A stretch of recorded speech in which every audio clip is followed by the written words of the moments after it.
Battle Royale game mode isn't exactly new, but you can thank PlayerUnknown's Battlegrounds for its current mainstream spotlight. After PUBG sold tens of millions of copies on Steam during its early access period alone, there was bound to be a wave of games trying to capitalize on the genre's exploding popularity. As of now though, Fortnite Battle Royale is the frontrunner in challenging PUBG's dominance. And while many have dubbed Fortnite's rendition a PUBG clone, there's a lot that make these two drastically different.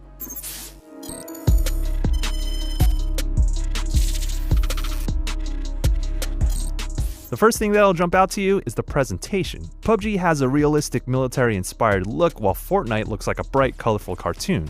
Oddly enough, both games use Epic's Unreal Engine 4 despite the divergent graphical styles. These games are also born out of disparate foundations. At its core, PUBG shares much of the same DNA as its predecessors. Brendan PlayerUnknown Green himself helped create the original Battle Royale mods for Arma, eventually leading to H1Z1 King of the Kill, which was the premier Battle Royale game just before PUBG busted onto the scene. However, PUBG offers a more accessible, streamlined experience while retaining the military sim framework that taps into your tactical instincts. So how did Fortnite, of all games, become the one to go toe-to-toe with PUBG? Its initial vision was a mashup of Gears of War's Horde mode and Minecraft's construction mechanics, driven by a loot grind to hook players. At first glance, a game that controls fast and loose, almost like an arena shooter, doesn't seem ripe for Battle Royale. However, Epic was able to adapt Fortnite into its own Battle Royale mode early on and capitalize on this trend. Fortnite also has two things in its favor.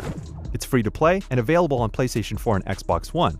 Now, PUBG recently hit the Xbox One in an early access phase, but it has a long way to go to match up to how smooth and stable Fortnite runs. Even on PC, you're likely to run higher frame rates and have a lower chance of experiencing game-breaking bugs. When it comes to the overall concept, PUBG's influence on Fortnite is clear. In both games, there's a 60-second warm-up, 100 players are crammed into an air vessel, and parachute down on an island for a bloody deathmatch. You're continually forced into smaller zones at random by a lethal circle as the match progresses. You'll never know exactly where the final firefight will take place either. Everyone scrambles for weapons, ammo, and health items across the map's numerous towns and structures.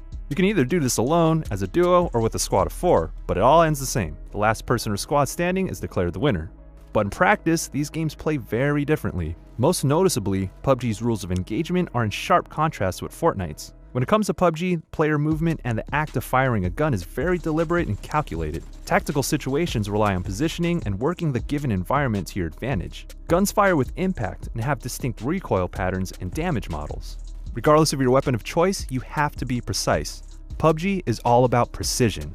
You can't say the same about Fortnite, at least to the same degree. Of course, aiming is key to winning in Fortnite, but the way assault rifles and shotguns work is closer to Unreal Tournament than it is to Arma.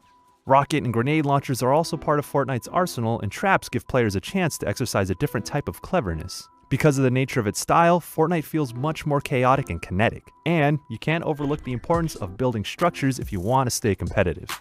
Fortnite retains the crafting from its original mode. A pickaxe that functions as your only melee weapon is also used to destroy structures and vegetation, which turn into wood, brick, or steel. With these elements, you build walls, stairs, or a roof, and you can even alter them to have a window or a door. It's almost a guarantee that firing upon an enemy in an open field will lead to them throwing up a wall out of instinct to protect themselves and heighten their chances of survival. Scaling mountains in seemingly hard-to-reach places is made possible with an ad-lib staircase. Fortnite's building mechanics are remarkably easy to use and crucial to master.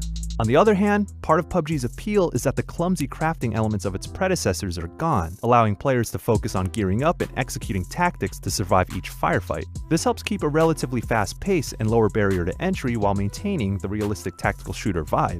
You need to strap on an armored vest and helmet to protect yourself, and weapon attachments help get the most out of the deep roster of firearms.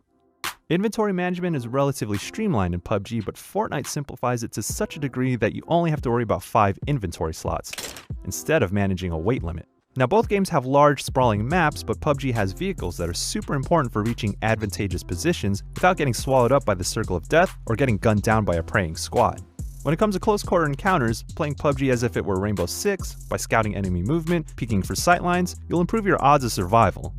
In Fortnite, destruction is around every corner. If you know an enemy is on a second floor of a building, you can blow apart the floor beneath them for a surprise. You rack up kills by getting the jump on opponents in either game, but you can't play PUBG like Fortnite and approaching Fortnite like PUBG will only get you so far. Now in the late game, when you get to a single-digit player count, things turn out drastically different. With Fortnite, you'll often see enemies creating their own fort-like structures and safe zones, essentially building makeshift houses to leverage their resources and wit. It's not much of a mystery where the last players are when you see them exercising their architectural prowess. But oftentimes, PUBG's final moments boil down to a waiting game, who gets spotted first, or a risky push with smoke grenades as your last bit of cover. It's about seizing a short window of opportunity when things go from 0 to 100 real quick. So, if you have to choose one over the other, keep in mind that Fortnite is best for those who want to engage in a form of base building within a chaotic shooter that doesn't rely so much on precision and realism, whereas PUBG has the look and feel of a tactical shooter to drive home the uneasy tension of Battle Royale. The thirst can be quenched with either game, or both, because the thrill of besting 90+ other players is rewarding in a way unlike other multiplayer shooters. If you want to keep up with everything that's happening with PlayerUnknown's Battlegrounds or Fortnite, stick to GameSpot.com. Thanks for watching.